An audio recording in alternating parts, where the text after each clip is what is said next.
ಸ್ನೇಹಿತರೆ, welcome back. ನೀವು ನೋಡ್ತಿದ್ದೀರಾ ಜೈ ಮೋಟಿವೇಶನ್ ಸ್ಪೀಕರ್ ಯೂಟ್ಯೂಬ್ ಚಾನಲ್. ಮದುವೆ ಆದಮೇಲೆ ಹೆಂಡತಿ ಆದಂಥವಳಿಗೆ ಈ 5 ಥರದ ಕ್ವಾಲಿಟೀಸ್ ಇರಕೂಡ್ದು. ಇಲ್ಲಾಂದರೆ ಅವಳಿಗೆ ಶ್ರೇಯಸ್ಸಾಗಲ್ಲ, ಒಳ್ಳೇದಾಗಲ್ಲ. ಹೋದ ಮನೆಗೆ, ಗಂಡನ ಮನೆಯಲ್ಲಿ ಅವಳಿಗೆ ಯಾವುದೇ ಕಾರಣಕ್ಕೂ ಒಳ್ಳೇದಾಗಲ್ಲ. ಆ್ಯಂಡ್ ಅವಳು ಹೆಂಡತಿ ಅಂತ ಏನು ಅನಿಸ್ಕೊಂಡಿದ್ದಾಳೆ ಆ ಸ್ಥಾನಕ್ಕೂ ಕೂಡ ಲಾಯಕ್ಕಾಗಲ್ಲ. ಹಾಗಿದ್ಮೇಲೆ ಏನು ಆ ಕ್ವಾಲಿಟೀಸ್ ಇರಕೂಡ್ದು ಹೆಣ್ಣಿನಲ್ಲಿ ಮದುವೆ ಆದಮೇಲೆ ಅಂತ ಹೇಳ್ಬಿಟ್ಟು ನೋಡೋಣ.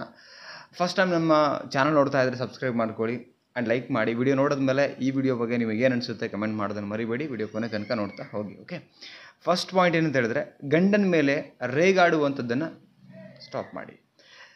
ಎಷ್ಟೋ ಫ್ಯಾಮಿಲಿಗಳಲ್ಲಿ ಏನಂತ ಹೇಳಿದ್ರೆ, ಹೆಣ್ಣು ಗಂಡ ಆಗ್ಬಿಡ್ತಾರೆ, ಗಂಡ ಹೆಂಡತಿ ಸ್ಥಾನಕ್ಕೆ ಬರ್ತಾರೆ. ಅಂದರೆ ಇದರ ಅರ್ಥ ಏನು? ಎಷ್ಟು ನೋಡಿದ್ದೀರಾ? ಹೆಂಡತಿ ಗಂಡನಿಗೆ ಪದೇ ಪದೇ ಪದೇ ರೇಗಕ್ಕೆ ಶುರು ಮಾಡ್ತಾಳೆ. ಯಾವುದೋ ವಿಚಾರ ತೆಗೆದ್ಬಿಟ್ಟು ಬೆಳಗಾದರೆ ಸಾಕು ರೇಗಕ್ಕೆ ಶುರು ಮಾಡ್ತಾಳೆ. ಆ್ಯಕ್ಚುಲಿ ಯಜಮಾನ ಹೋಗಿ ಯಜಮಾನಿ ಆಗ್ತಾಳೆ. ಇದರ ಅರ್ಥ ಗಂಡ ಸೈಲೆಂಟ್ ಆಗ್ತಾ ಬರ್ತಾನೆ. ಯಾಕೆ ಬೇಕಪ್ಪ ಜಗಳ ಮಾಡೋದು, ಹೊಸದಾಗಿ ಮದುವೆ ಆಗಿದ್ದೀವಿ, ಸಮಾಜದಲ್ಲಿ ಏನೋ ಒಂದು ಕಲ್ಚರು ಅಥವಾ ಒಂದು ಮರ್ಯಾದೆಗೆ ಏನೋ ಅಂಜ್ಬಿಟ್ಟು ಸುಮ್ಮನೆ ಆಗ್ತಾರೆ ಅನ್ಕೊಳ್ಳೋಣ. ಹೆಂಡತಿ ಅದನ್ನು ಜಾಸ್ತಿ ಮಾಡ್ತಾ ಹೋಗ್ತಾಳೆ. ಅದೇ ವೀಕ್ನೆಸ್ಸನ್ನು ಪ್ಲಸ್ ಆಗಿ ತೊಗೊಂಡು ರೇಗಾಡ್ತಾ ಜಗಳ ಮಾಡೋಕ್ಕೆ ಶುರು ಮಾಡ್ತಾಳೆ. ಸೊ ಹಾಗಿರ್ಬೇಕಾದ್ರೆ ಎವ್ರಿಡೇ ನೀವು ಗಂಡನ ಮೇಲೆ ರೇಗಾಡ್ತಾ ಬಂದರೆ ಅಲ್ಲಿ ಹೇಳ್ತೀನಲ್ಲ, ಹೆಂಡತಿ ಹೋಗಿ ನೀವು ರಾಕ್ಷಸಿಗಳಾಗ್ತೀರಾ. ಸೊ ಹೆಂಡತಿ ಅಂದರೆ ಅದಕ್ಕೆ ಒಂದು ಸ್ಥಾನನೇ ಬೇರೆದು ಆ್ಯಕ್ಚುಲಿ. ಸೊ ಆ ಸ್ಥಾನ ಕಾಪಾಡಬೇಕಂದ್ರೆ ನೀವು ರಾಕ್ಷಸಿ ಗುಣನ ಬಿಡಬೇಕಾಗತ್ತೆ. ನೆಕ್ಸ್ಟ್ ಪಾಯಿಂಟು, ಗಂಡನಿಗೆ ಮರ್ಯಾದೆ ಕೊಡದೆ ಮಾತಾಡುವುದು. ಎಷ್ಟೋ ಹೆಣ್ಮಕ್ಳಿದ್ದಾರೆ, ಅವ್ರ ಗಂಡನಿಗೆ ಮರ್ಯಾದೆನೇ ಕೊಡಲ್ಲ, ತುಂಬ ಕೇವಲವಾಗಿ ಮಾತಾಡ್ತಾರೆ. ಆ ಪದಗಳು ನೋಡಿದ್ರೆ ಕಂಡಿದ್ದೀನಿ ಬಿಡು, ಸಾರಿ ನಾನು ಈ ಪದಗಳು ಬಳಸಬಾರ್ದು. ಗಂಡ ಅಂದರೆ ಏನು? ಆ ಸ್ಥಾನ ನಿಮಗೆ ಮಾತ್ರ ಸಿಕ್ಕಿರುತ್ತೆ ಲೈಫಲ್ಲಿ. ನೋಡಿ, ಹೆಂಡತಿ ಅಂತ ನಿಮಗೇನು, ಹೆಣ್ಣೋಗಿ ಹೆಂಡತಿ, ಒಂದು ಹುಡುಗಿ ಹೋಗಿ ಹೆಣ್ಣಾಗ್ತೀರಾ, ಹೆಂಡತಿ ಆಗ್ತೀರಾ ಅಂದರೆ ಗಂಡ ನಿಮ್ಮ ಲೈಫಲ್ಲಿ ಬಂದಾಗಲೇ ನೀವು ಆಗೋಕ್ಕೆ ಸಾಧ್ಯ. ಆ್ಯಂಡ್ ಸಮಾಜದಲ್ಲಿ ಒಂದೊಳ್ಳೆ ಬೆಲೆ ಇದೆ ಹೆಣ್ಣಿಗೆ, ಹೆಂಡತಿ ಆದಂಥವಳಿಗೆ. ಕರೆಕ್ಟ್. ಸೊ ಅದನ್ನು ಉಳಿಸ್ಕೋಬೇಕು ಅಂದರೆ ನೀವು ಫಸ್ಟು ನಿಮ್ಮ ಗಂಡನಿಗೆ ರೆಸ್ಪೆಕ್ಟ್ ಕೊಡಿ. ನಿಮ್ಮ ವ್ಯಕ್ತಿತ್ವ, ರೈಟ್, ಆ್ಯಂಡ್ ನಿಮ್ಮ ಕಲ್ಚರ್, ನಿಮ್ಮ ತಂದೆ ತಾಯಿ ಕೊಟ್ಟಿರ್ತಕ್ಕಂಥ ಎಜುಕೇಷನ್, ಶಿಕ್ಷಣ ಎಲ್ಲ ಗೊತ್ತಾಗುತ್ತೆ. ಯಾವಾಗ ಅಂದರೆ ಗಂಡನಿಗೆ ನೀವು ಕೊಡುವಂಥ ಮರ್ಯಾದೆ ಮೇಲೆ ಡಿಪೆಂಡ್ ಆಗುತ್ತೆ. ಗಂಡ ತರುವಂಥ ದುಡ್ಡು ಮೇಲೆ ನೋಡಿ ಅಲ್ಲ, ಆ ಗಂಡನಿಗೆ ಇರಬೇಕಾಗಿರ್ತಕ್ಕಂಥ ಬೇಸಿಕ್ ಮರ್ಯಾದೆನೂ ಎಷ್ಟೋ ಹೆಣ್ಮಕ್ಳು ಕೊಡ್ತಾ ಇಲ್ಲ ಇವತ್ತು. ಅದು ಮಾಡಬೇಡಿ ಯಾವುದೇ ಕಾರಣಕ್ಕೂ. ಒಂದು ಒಂದು ಒಂದು ಫ್ಯಾಮಿಲಿನಲ್ಲಿ ಇದ್ದೀರಾ ಅಂದರೆ ನಿಮ್ಮನ್ನು ಎಷ್ಟೋ ಜನ ಅಬ್ಸರ್ವ್ ಮಾಡ್ತಾ ಇರ್ತಾರೆ. ಆ ಮನೆಯಲ್ಲಿ ಅತ್ತೆ ಮಾವ ಮೈದ್ನಗಳಿದ್ರೆ ಅವ್ರು ನೋಡ್ತಾ ಇರ್ತಾರೆ, ರೈಟ್, ಸಣ್ಣ ಮಕ್ಕಳಿದ್ರೆ ಅವ್ರು ನೋಡ್ತಾ ಇರ್ತಾರೆ, ಸಮಾಜ ನೋಡ್ತಾ ಇರುತ್ತೆ, ಬಂಧು ಬಳಗದವ್ರು ನೋಡ್ತಾ ಇರ್ತಾರೆ. ಹೆಣ್ಣಾದಂಥವಳು, ಹೆಂಡತಿ ಆದಂಥವಳು ಆ ಸ್ಥಾನಕ್ಕೆ ಆ್ಯಕ್ಚುಲಿ ಎಲ್ಲೋ ಒಂದು ಕಡೆಗೆ ನೀವು ಯಜಮಾನ ಸಿನಿಮಾ ನೋಡಿ ಗೊತ್ತಾಗುತ್ತೆ ನಿಮಗೆ. ವಿಷ್ಣು ಸರ್ದು ಯಜಮಾನ ಸಿನಿಮಾ ನೋಡಿ, ಅಲ್ಲಿ ಒಂದೊಂದೇ ಕ್ಯಾರೆಕ್ಟರ್ ಹೇಗಿದೆ ಅಂತೇಳಿ ಸಾಧ್ಯ ಇದೆ.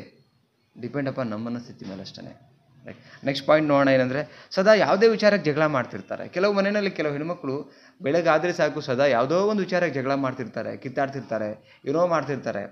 ಸೊ ಅವರಿಗೆ ಸಮಾಧಾನ, ತಿನ್ನೋದು ಎಲ್ಲೋ ಒಂದು ಕಡೆ ಅರಗ್ತಾ ಇರಲ್ಲ, ಮಾತಾಡಿಲ್ಲ ಅಂತ ಹೇಳ್ತಾರೆ. ಅಂತ ಹೆಣ್ಮಕ್ಳು ಇರ್ತಾರೆ. ಬೆಳಗ್ಗೆ ಆದರೆ ಸಾಕು ಈ ರೇಡಿಯೋ ಹೆಂಗೆ ಪ್ಲೇ ಆಗ್ತಿರುತ್ತೆ, ಇವರು ಹಂಗೆ ಬೆಳಗಾದರೆ ಯಾವುದೋ ಒಂದು ಕಾರಣ ಕಿತ್ತಾಟ ಶುರು, ಜಗಳ ಶುರು, ಬೈತಿರ್ತಾರೆ, ಬಾಯಿ ಮಾಡ್ತಾ ಇರ್ತಾರೆ, ಅಕ್ಕಪಕ್ಕದ ಮನೆಗೆ ಕೇಳ್ತಿರ್ತಾರೆ.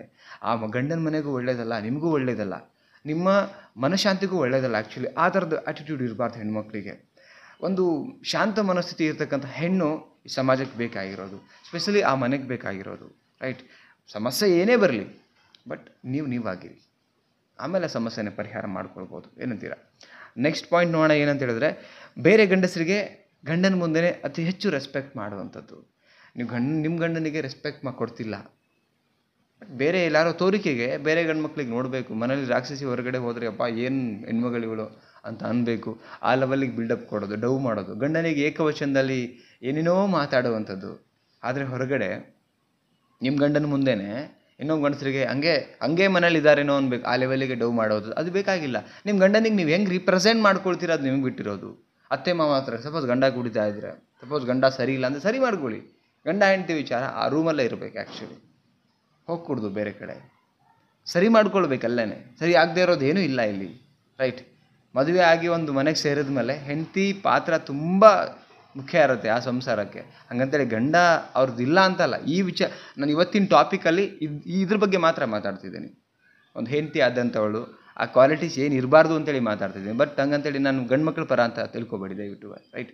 ಸೊ 4 ಗೋಡೆ ಮಧ್ಯೆ ನಡೆದಿರ್ತಕ್ಕಂಥದ್ದನ್ನು ಅತ್ತೆ ಮಾವನ ಹತ್ರ ಅಥವಾ ನಿಮ್ಮ ತವರ ಮನೆಗೆ ಆ ಥರದ್ದೆಲ್ಲ ಅಲ್ಲ, ನೀವು ಸರಿಪಡಿಸ್ಕೊಳ್ಬೇಕು. ಆ ಥರ ನಿಮ್ಮ ಗಂಡನ್ನು ನೀವು ಸಮಾಜಕ್ಕೆ ಹೇಗೆ ರಿಪ್ರೆಸೆಂಟ್ ಮಾಡ್ತೀರಿ? ಸಪೋಸ್ ಗಂಡ ಕುಡಿತಾ ಇದ್ರಿ, ಸಪೋಸ್ ಗಂಡನ ನೇಚರ್ ಸರಿ ಇಲ್ಲ ಅಂದ್ರೂ ಕೂಡ ಸರಿಪಡಿಸ್ಕೊಂಡು ಗಂಡನಿಗೆ ಒಳ್ಳೆಯವನೇ ಅಂತೇಳಿ ಪ್ರೂವ್ ಮಾಡಬೇಕು. ಅದು ಹೆಂಡತಿ. ಆ ಸ್ಥಾನಕ್ಕೆ ಆವಾಗ ನೀವು ಲಾಯಕ್ ಆಗ್ತೀರಾ ನನ್ನ ಪ್ರಕಾರ. ಓಕೆ, ನೆಕ್ಸ್ಟ್ ಪಾಯಿಂಟ್ ನೋಡೋಣ. ಗಂಡನ ದುಡ್ಡಿಗೆ ಮಾತ್ರ ಆಸೆ ಪಡ್ತಾರೆ ಕೆಲವು ಹೆಣ್ಮಕ್ಳು. ಅಂದರೆ ಕೆಲವು ಸೊಸೈಟಿನಲ್ಲಿ ಇದೆಲ್ಲ ಕ್ವಾಲಿಟೀಸ್ ಇರೋ ಹೆಣ್ಮಕ್ಳು ಇದ್ದಾರೆ, ಇಲ್ಲ ಅಂತ ಹೇಳ್ತಿಲ್ಲ. ಮೂರು ಬಿಟ್ಟವರು ಊರಿಗೆ ದೊಡ್ಡವರು ಅಂತ ಹೇಳ್ತಾರೆ, ಹಂಗೂ ಇದ್ದಾರೆ. ಗಂಡನ ದುಡ್ಡಿಗೆ ಮಾತ್ರ ಆಸೆ ಪಡ್ತಾರೆ, ಅವ್ರ ಪ್ರೀತಿ ಬೇಕಾಗಿಲ್ಲ, ಅವ್ರನ್ನ ಚೆನ್ನಾಗಿ ನೋಡ್ಕೊಳ್ಳೋದು ಬೇಕಾಗಿಲ್ಲ.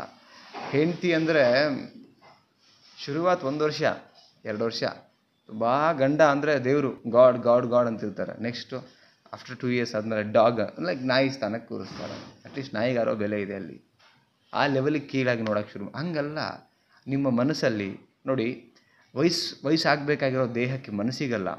ಸೊ ಇದನ್ನು ತಿಳ್ಕೊಬೇಕಾಗತ್ತೆ. ಯಾವತ್ತೂ ಸದಾ ಆ ಒಂದು ಉತ್ಸಾಹ, ಮಾತಾಡುವಂಥ ರೀತಿ, ಪದಗಳು, ಎಲ್ಲಿದ್ದೀನಿ ನಾನು, ಅಕ್ಕಪಕ್ಕದ ಮನೆ ಇದೆ, ನಾನು ಮಾತಾಡೋ ಪದ ಈ ಗೋಡೆ ದಾಟಿ ಹೋಗಬಾರ್ದು. ನನ್ನ ಗಂಡನಿಗೆ ನಾನು ಶ್ರೇಯಸ್ಸಿನ ಹೆಂಡತಿಯಾಗಿ ಬದುಕಬೇಕು, ಏನು ಪದಗಳನ್ನು ಬಳಸಬೇಕು, ಸರಿ ತಪ್ಪು ಮಾಡಿದ್ರೆ ಫಸ್ಟು ನನ್ನಿಂದ ಏನು ಮಾತುಗಳು ಹೊರಡಬೇಕು, ಹೆಂಗೆ ಸರಿಪಡಿಸ್ಬೇಕು ಅನ್ನೋದನ್ನು ನೆನಪಲ್ಲಿ ಇಟ್ಕೊಂಡು ಮಾತಾಡುವಂಥ ಮಾತು ಹೆಣ್ಣಿಗಿರಬೇಕಾಗತ್ತೆ. ಸೊ ಇದಿಷ್ಟು ಕ್ವಾಲಿಟಿ ದಯವಿಟ್ಟು ಹೆಣ್ಣಲ್ಲಿ ಇರ್ಕೂಡ್ದು. ಯಾರೆಲ್ಲ ಹೆಣ್ಮಕ್ಳಿಗೆ ಯಾರೆಲ್ಲ ವಿಡಿಯೋ ನೋಡ್ತಿದ್ದೀರಿ, ಸಪೋಸ್ ಇದ್ದರೆ ದಯವಿಟ್ಟು ಚೇಂಜ್ ಮಾಡ್ಕೊಳ್ಳಿ. ಗಂಡ ಹೇಗಾನ ಬಿರಿ, ನಿಮ್ಮ ಕರ್ತವ್ಯ, ನಿಮ್ಮ ವ್ಯಕ್ತಿತ್ವ, ನೀವೇನಿದ್ರೆ ಫಸ್ಟ್ ಅಲ್ಲಿಂದ ನಿಮ್ಮಲ್ಲಿ ಬದಲಾವಣೆಗಳು ಶುರುವಾಗಲಿ ಅನ್ನೋದೇ ನನ್ನ ಉದ್ದೇಶ. ಯಾರಿಗೂ ನಾನು ಕೆಟ್ಟದಾಗಿ ಇದ್ರ ಬಗ್ಗೆ ಹೆಣ್ಮಕ್ಳು ಸರಿ ಇಲ್ಲ ಅಂತ ಪ್ರೂವ್ ಮಾಡೋಕ್ಕಲ್ಲ ಹೋಗ್ತಿರೋದು, ಗಂಡು ಮಕ್ಕಳು ಸರಿ ಅಂತ ಹೇಳೋಕ್ಕೂ ಅಲ್ಲ. ಈಗ ನಡೀತಾ ಇರೋದನ್ನು ಹೇಳ್ತಾ ಇದ್ದೀನಿ. ಓಕೆ, ಐ ಥಿಂಕ್ ನಿಮಗೇನು ಅನಿಸುತ್ತೆ ವಿಡಿಯೋ ಬಗ್ಗೆ ಕಮೆಂಟ್ ಮಾಡಿ ತಿಳಿಸಿ. ದಯವಿಟ್ಟು ಹೆಚ್ಚು ಶೇರ್ ಮಾಡಿ, ಲೈಕ್ ಮಾಡಿ, ಸಪೋರ್ಟ್ ಮಾಡಿ. ಚಾನಲ್ಗೆ ಹೊಸಬರಾಗಿದ್ದರೆ ಸಬ್ಸ್ಕ್ರೈಬ್ ಮಾಡಿ. ಮತ್ತೊಂದು ಟಾಪಿಕಲ್ಲಿ ಸಿಗ್ತೀನಿ. ನಮಸ್ತೆ.